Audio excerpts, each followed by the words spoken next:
Good morning, guys. Just a quick talk on our ride home. There's a lot of stuff going on with movements and protests out in Europe, and trucker convoys in America. And a friend of mine posted something about the difference between being red-pilled and blue-pilled, like the Matrix, and then there's a subcategory of red-pilled where you're black-pilled or white-pilled.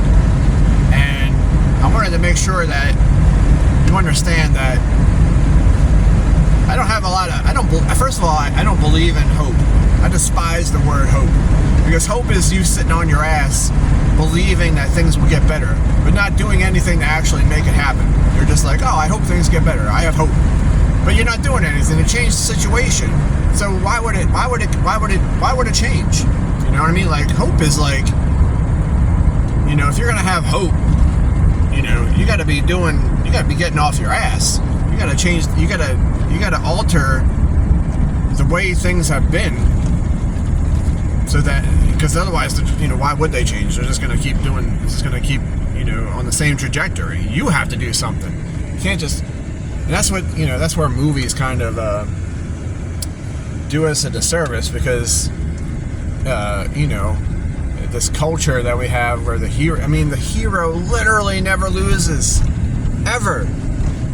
The hero, you know, they always save the day, and the ending is always happy. And that has instilled in us a sense of, you know, a false sense of, you know, of course the hero is going to win. Of course we're going to win, and of course evil doesn't win. And evil absolutely can win, and evil is winning. And that's not black-pilled to say that. That's just a look in reality in the face. And a lot of people sitting on their ass watching the news see these convoys of farmers out in Europe and truckers out on the Texas border and blah blah blah, and they're like, oh, we're winning, we're waking up. You don't understand the problem. And I'm not black-pilled for saying this. There is a solution to this. There is a way that we can win, but we're not even thinking about doing these things right now. And the way that we win is that you have to understand. If you don't understand the Federal Reserve fiat monetary system that we have had for over 110 years, long before any of us were born, then you're just flying blind.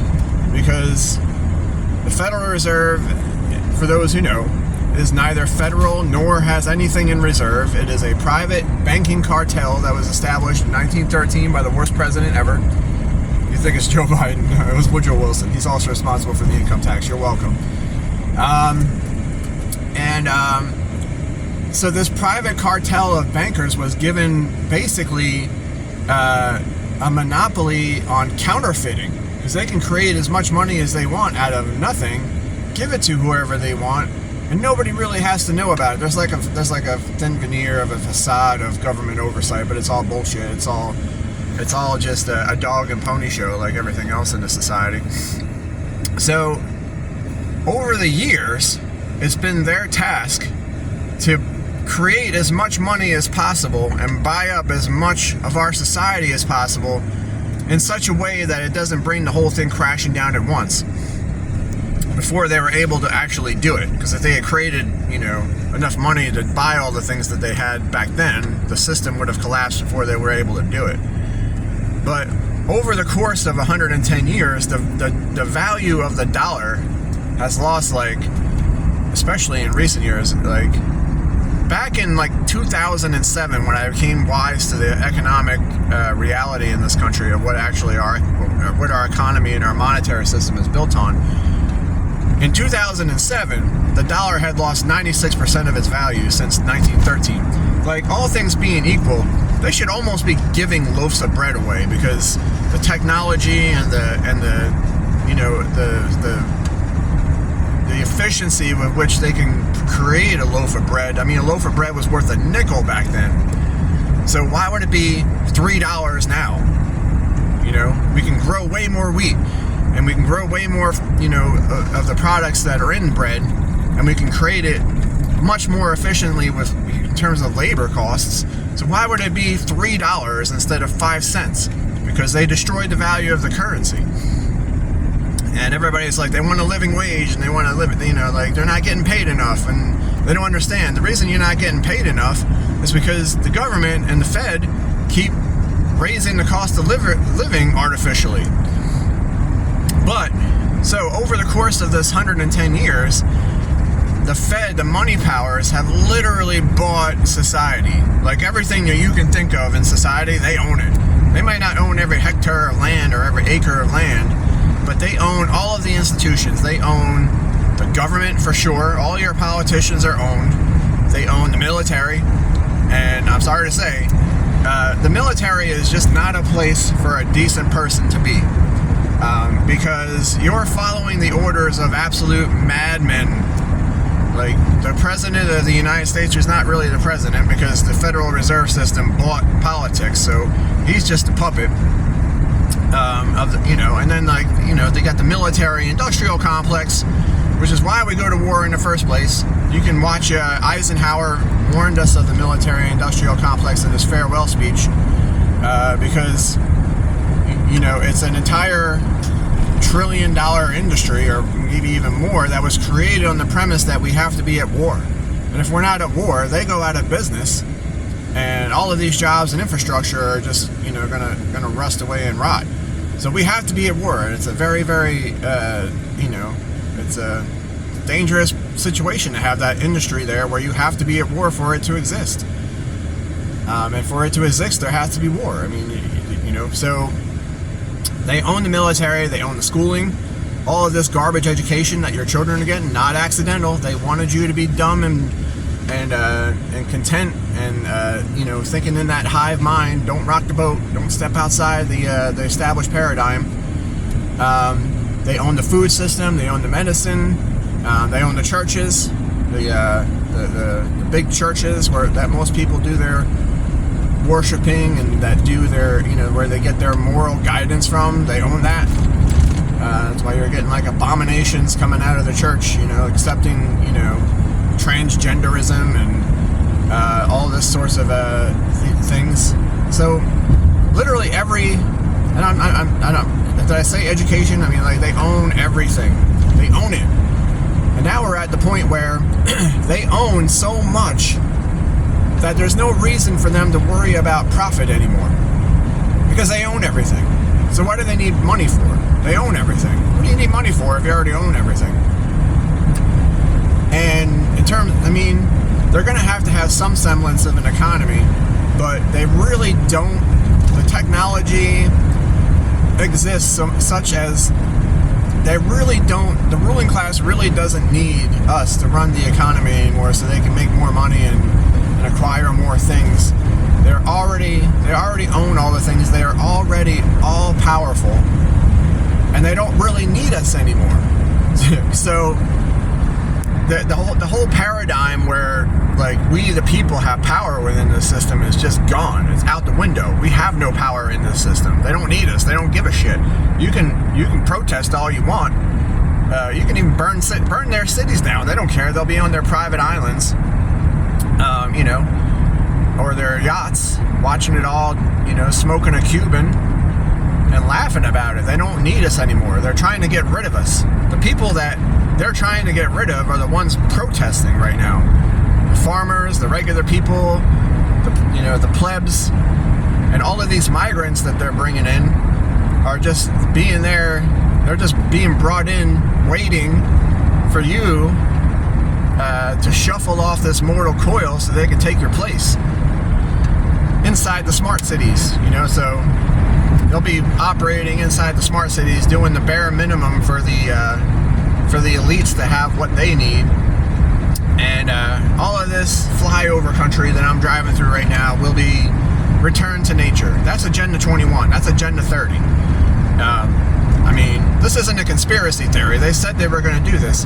And, bringing the migrants in to replace us isn't a conspiracy theory either. They said they were going to do it. You can look it up. Look up UN, United Nations, replacement migration. You can read it on their own website. And they blame it on aging populations in the West. But really, they're just going to get rid of you. And so it's not black-pilled to say that. That's the reality. That's the agenda. And 99% of the people who think that they're red-pilled don't understand this at all. They don't have any concept of it. They think they have power. They think this system belongs to them. And it just doesn't, and it never did. And it only has manifested itself in reality, like at this time, because it just took that long for the system to metastasize itself through every aspect of our life. Like I said earlier, they couldn't do it all at once. They just did it nibble by nibble so you wouldn't notice. And now it's done. And, you know, it's like you arrived at the party, but the party's over. But you got to come in and clean up now. You know, or, you know, the race is over and you're at the starting line saying, where's the starting gun at? It's over. They won. The bomb has gone off. I mean, there's all kinds of analogies I can see, you know, like a nuclear bomb is going off and you're trying to put it back in the case. It's gone. It's gone off. It's been done. They're not doing it. They did it. So the only white pill solution to that is to look the reality in the face and say, okay, our society has been destroyed. It's not being destroyed. It has been destroyed. And, you know, it's like a dead animal, you know, like, you know, it falls over, it's dead. It doesn't look particularly terrible right now, but it's dead. And you come back a week later and it's starting to look bloated and you know, I can't think of the word, you know, it's rotting, it's starting to rot, it's starting to decompose. There you go, that's the word I was looking for. And, you know, as the weeks go on, it starts to look worse and worse and nastier and nastier. That's what our society is. It's dead. They killed it. They did it on purpose. You can't stop it. It's already been done. So the only solution is to recognize that hard fact and exit and rebuild. And that means we have to build a counter economy from the bottom up. And it's so hard to do that now because the old systems are still somewhat functioning. You still have oil, you still have energy, you still have food. These things are being taken away from us. And once they're gone, oh boy, you know, you're gonna have, that's the zombie apocalypse. That's, you know, millions and that's billions of dumbfounded dipshits, as the Tool song says, who have no way of providing for themselves, just ripping themselves to pieces. You know, as the saying goes, sweet Karen down the street will rip your throat out for a can of beans after 9 missed meals. And most people don't have 9 missed meals, don't have 9 backup meals in their pantry. They just don't. They have nothing prepared for what's coming, nothing. And when it hits, they're just gonna, you know, I mean, like, they're not gonna calmly try and figure shit out. They're gonna turn into zombie hordes. And that's the agenda. That's the agenda, you know? And you have to look that in the face and see that. And I'm not even doing what I mean, I've got chickens. I got rid of my rabbits because rabbit is just not a very good meat to eat when times are lean. So I want to get sheep. Sheep is a ruminant like a cow, much more fatty. And all you rednecks, don't think for a second that you're just going to hunt for your food, because you will absolutely wipe out the wildlife population within weeks.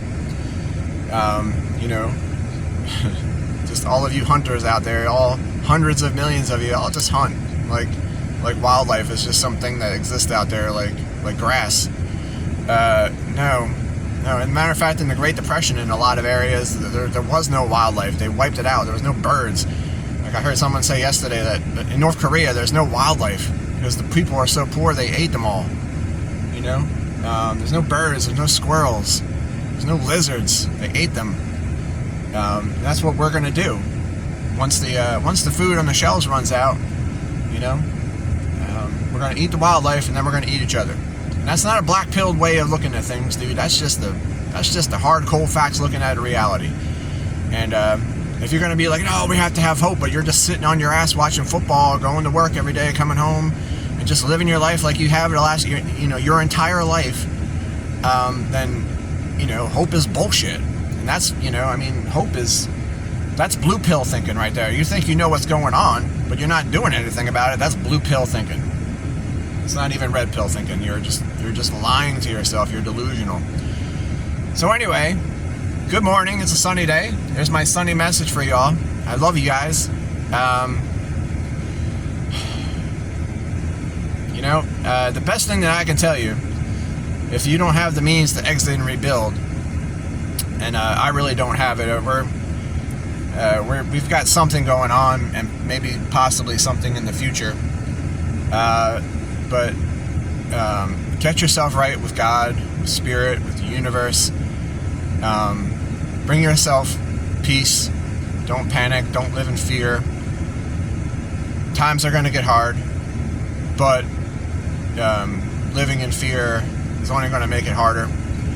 And if you have the means to exit and rebuild, then by all means do that. Build yourself a storable food supply, buy land, get livestock, buy chickens, become self-sufficient, because they're taking it all away from you. It's already been taken away. It's just, like I said, it's decomposing slowly.